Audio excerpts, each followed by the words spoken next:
What's up, Brandon here, and today we're going to talk about how to find your big idea. And I'm going to help you break down exactly how you can bring your entire mission, product, service, purchase, whatever it is that you're trying to convey into just a few words, and then how it can actually get them to be intrigued and curious enough to where they want to move forward with purchasing or buying your product or service. So first thing we want to come up with is, what is their desire? So what is your target market's pure desire? What's their core desire? Okay, so when you say more sales, let's get more specific than that. If you say, to lose weight, let's get more specific than that. If you say whatever, let's get as specific as possible, right? So to use let's say a consulting example, right? Just like something from our own business, right?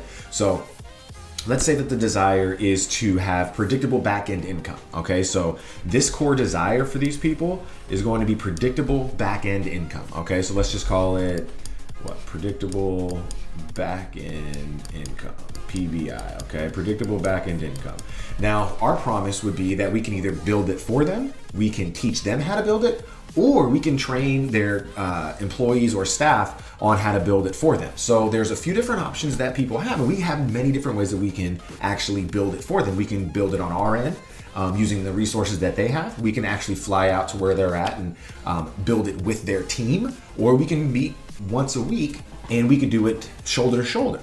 So, over like a virtual conference or meeting, right? So there's a bunch of different ways we can do this. So our promise would be that we will teach, we will train, or we will do, okay? Do, train, or teach for your we'll do it for you, right? We'll train your staff, or we will do it with you, okay? Then how do we fulfill it? Like I just mentioned, either we'll do it one-on-one in weekly meetings, or as often as we need to meet, we'll do it. Maybe we want to fly into where your company's at.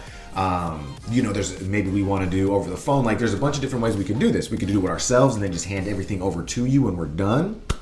So there we go. Now, the big thing about this is if we're talking about predictable back-end income, which is the core desire, okay, well, the big idea, okay, this big idea over here is this is how we want to be able to really encapsulate and put into 2 or 3 words everything that you can do, but do it in a way that's going to actually extract curiosity, not to overwhelm, or don't give them any tech jargon or anything like that. So when you're thinking about this, okay, think about how many times your person has heard what you're about to tell them.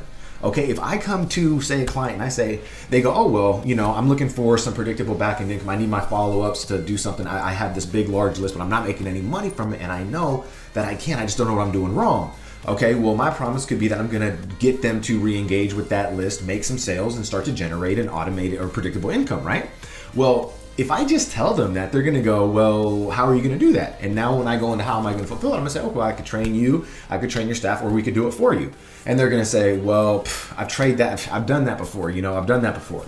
Well, what happens when we start to talk about it from a different angle? We start to really represent the big idea. Now, the big idea for us and our company, right, would be something that if we were targeting this and this was their core desire, right, would be behaviorally dynamic response. So this is what we're talking about now. So we're going to call that behaviorally dynamic response, BDR, right? So when we have a behaviorally dynamic response as our response to their how are you going to fulfill it, now they're going to sit there and go, oh, this sounds intriguing. Hold on, I've never heard of that before. Okay, and then you can explain it, which is the premise, right? Which is the premise. So the premise is going to be the supporting statement that's going to support that big idea. The big idea is going to be 2, maybe 3 words that are going to help really get everything brought together and really bring on curiosity and that intriguing factor. So we have somebody who wants predictable back-end income, and we're telling them that, oh, well, what you need is a behaviorally dynamic response campaign, man.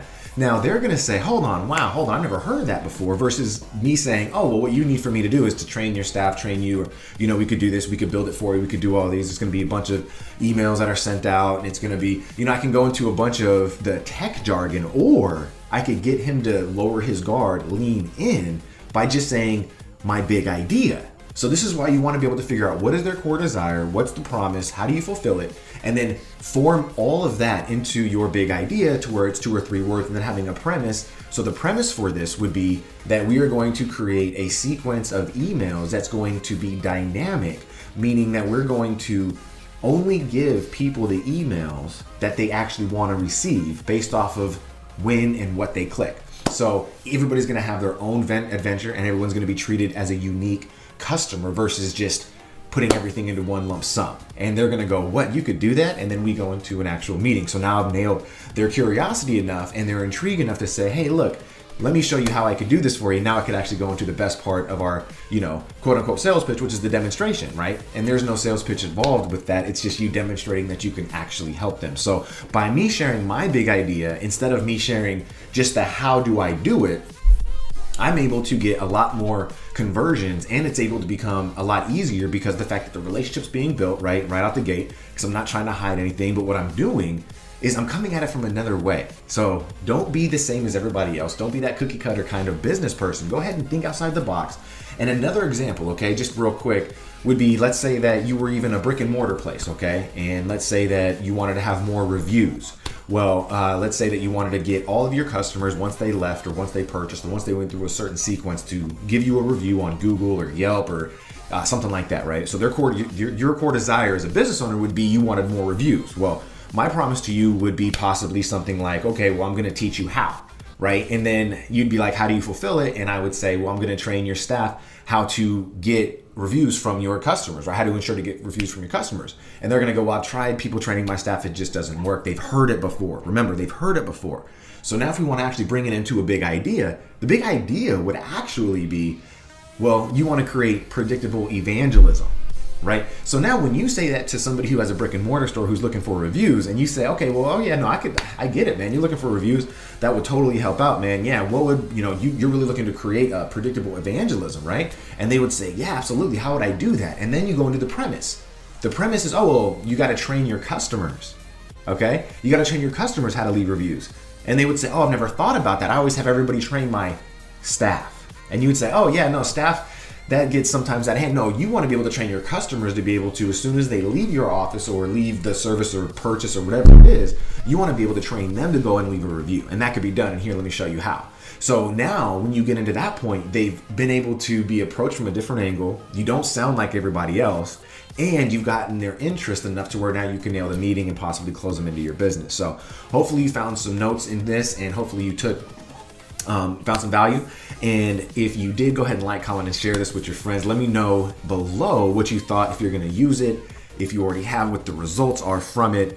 And I'm going to be holding a webinar in about a couple weeks, right? So just keep your eyes open for that. And what we're going to be doing is going into an actual behaviorally dynamic response campaign. So I'm going to actually break down my 3 highest converting campaigns, give you everything I got, plus a bunch of bonus. I almost gave it away, plus a bunch of bonuses for people that stick away to the end. So keep your eyes open for that invite, and then I will possibly, you can see a link around here to actually register for it. So go ahead and do that, and then thanks again for watching today, and I'll see you on the next video.